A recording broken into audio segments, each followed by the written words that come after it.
It's been almost a month since the investigative journalist Seymour Hersh claimed in a report that the United States planted remotely triggered explosives during a covert operation in June 2022 that subsequently damaged three of the four Nord Stream pipelines in September. According to Hersh, all understood the stakes and the gravity of what they were doing, acknowledging that, if caught, it would be seen as flagrant act of war against their allies. However, despite all these revelations, corporate media have overwhelmingly ignored the Pulitzer Prize-winning reporter's Bombshell.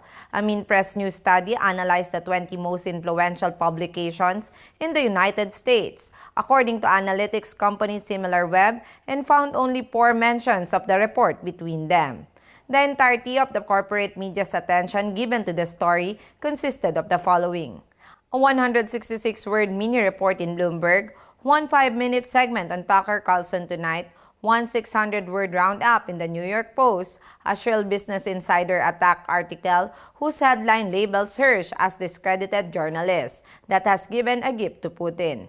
The 20 outlets studied are, in alphabetical order, ABC News, Bloomberg News, Business Insider, BuzzFeed, CBS News, CNBC, CNN, Forbes, Fox News, The Huffington Post, MSNBC, NBC News, The New York Post, The New York Times, NPR, People Magazine, Politico, USA Today, The Wall Street Journal, and The Washington Post. Searches for Seymour Hersh and Nord Stream were carried out on the websites of each outlet and were then checked against precise Google searches and results from the Dow Jones Factiva News database. This lack of interest cannot be explained due to the report's irrelevance. If Biden did indeed order this attack, it is barely possible to think of a more consequential piece of news.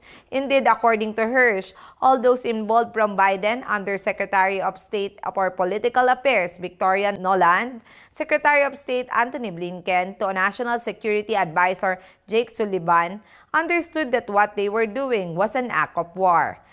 The Nord Stream attack was also one of the world's worst ecological disasters, constituting the largest single leak of methane in history, a gas 80 times worse for the planet than carbon dioxide at accelerating climate change. Bryce Green, a writer and media critic who has closely followed the press' lack of interest in scrutinizing the Nord Stream story, told Mint Press that, quote-unquote, they don't want to deal with the repercussions. It also reflects poorly on the profession. Even Jeffrey Sachs, in his Bloomberg interview, said that the journalist he knew personally understood that evidence, but also understood that the media system they worked in wouldn't respond kindly to any suggestion of U.S. complicity. So they kept quiet. This is indicative of the entire Ukraine war coverage, from hiding the history of NATO expansion to calling Ukrainian Nazis Russian propaganda, to CBS even retracting a story about Ukrainian corruption.